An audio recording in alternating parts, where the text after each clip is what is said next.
देश की सियासत 2024 के लिए कैसे रहने वाली है, संसद की इन तस्वीरों ने आज ये साफ कर दिया है। अदानी मामला 2024 तक क्या यूं ही चलता रहेगा, ये बड़ा सवाल है। तो वहीं कई और मुद्दे ऐसे रहेंगे जो 2024 के चुनावों में बड़ा मुद्दा बनते हुए दिखाई देंगे और उन्हीं में से एक है दिल्ली में जासूसी का मामला। आज दिल्ली बीजेपी की ओर से दिल्ली के सीएम अरविंद केजरीवाल और डिप्टी सीएम मनीष सिसोदिया को लेकर कई गंभीर आरोप लगाए गए। फीडबैक यूनिट के जरिए कैसे जासूसी कराती है दिल्ली सरकार, इसको कहते हुए बीजेपी के नेताओं ने कैसे आरोप लगाया तो दूसरी तरफ से पलटवार भी किया गया। अब उसको बताती हुई हमारी अगली रिपोर्ट।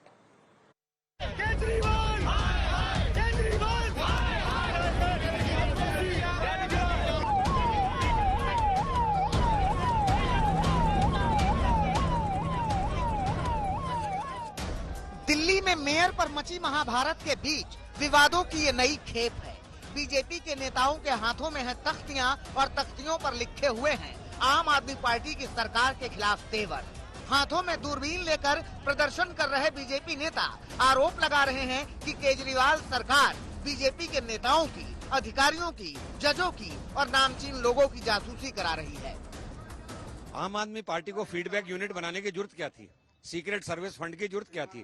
ना एलजी से पूछा, ना कानून में है, तो वो हर आदमी की जासूसी करा रहे हैं, चाहे वो सेंट्रल मिनिस्टर हो, चाहे वो दिल्ली में बीजेपी के एमपीज हों या गवर्नमेंट एम्प्लॉइज हो सकता है अपने एमएलए और अपने कॉर्पोरेटर की भी करा रही हो, क्योंकि इससे ये ब्लैकमेलिंग कर सकते हैं।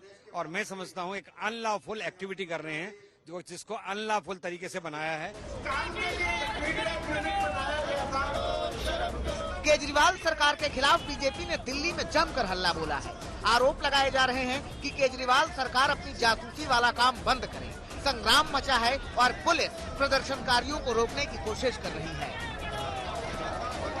फिलहाल अभी आप देखेंगे कि यहाँ पर मैं आपको तस्वीरें दिखाऊंगा कैमरा पर्सन से। अब पुलिस जो है वो तमाम जो लीडर सड़कों पर बैठे थे उनको यहाँ पर डिटेन करती हुई यहाँ पर नजर आ रही है। वीरेंद्र सचदेवा जो पार्टी के वर्किंग इस वक्त जो प्रेसिडेंट हैं दिल्ली बीजेपी के, उनको यहाँ पर डिटेन जो है वो किया जा रहा है पुलिस की तरफ से, क्योंकि सड़क पर बैठ गए थे।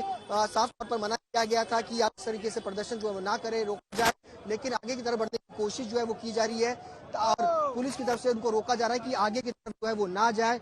भारी पुलिस बंदोबस्त पुलिस चाह रही है कि लगातार इनको जो है वो रोका जाए। आप देखिए कि दिल्ली पुलिस के खुद आला अधिकारी जो है वो लगातार बातचीत करने की कोशिश कर रहे हैं कि आगे ना जाए।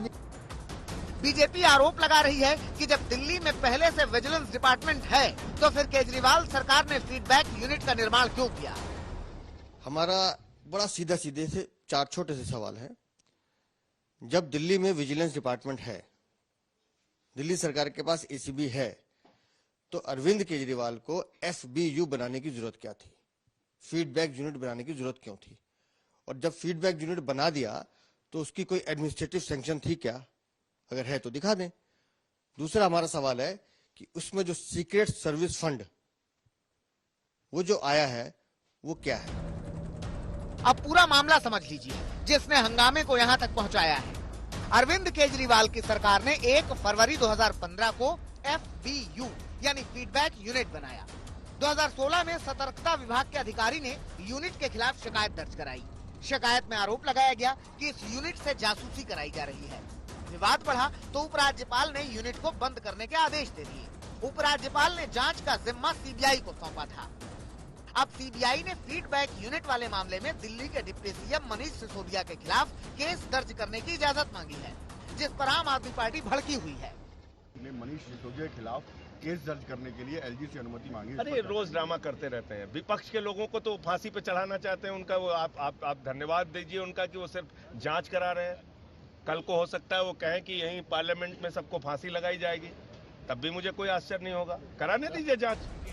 आम आदमी पार्टी आरोप लगा रही है कि बीजेपी उन्हें परेशान कर रही है, जबकि यूनिट को लेकर बीजेपी कुछ सवाल पूछ रही है। मसलन एसीबी और सतर्कता विभाग के होते हुए भी केजरीवाल सरकार ने सेवानिवृत्त लोगों को लेकर एफबीयू की स्थापना क्यों की? एफबीयू स्थापना के पीछे केजरीवाल सरकार का क्या मकसद था? क्या केजरीवाल सरकार के राजनीतिक विरोधियों पर नजर रखना इसका मकसद था? सीबीआई जांच में सामने आया कि एफबीयू ने केजरीवाल सरकार को करीब 700 रिपोर्ट दी। मुख्यमंत्री बताएं कि उन पर क्या कार्रवाई हुई। सवाल इस यूनिट को मिलने वाले फंड पर भी है। बीजेपी आरोप लगा रही है कि यूनिट को 1 करोड़ रुपए का फंड दिया गया, जिसे सीक्रेट फंड कहा गया। ये पैसा कहां से आया? अब जासूसी कांड पर हंगामा मचा हुआ है।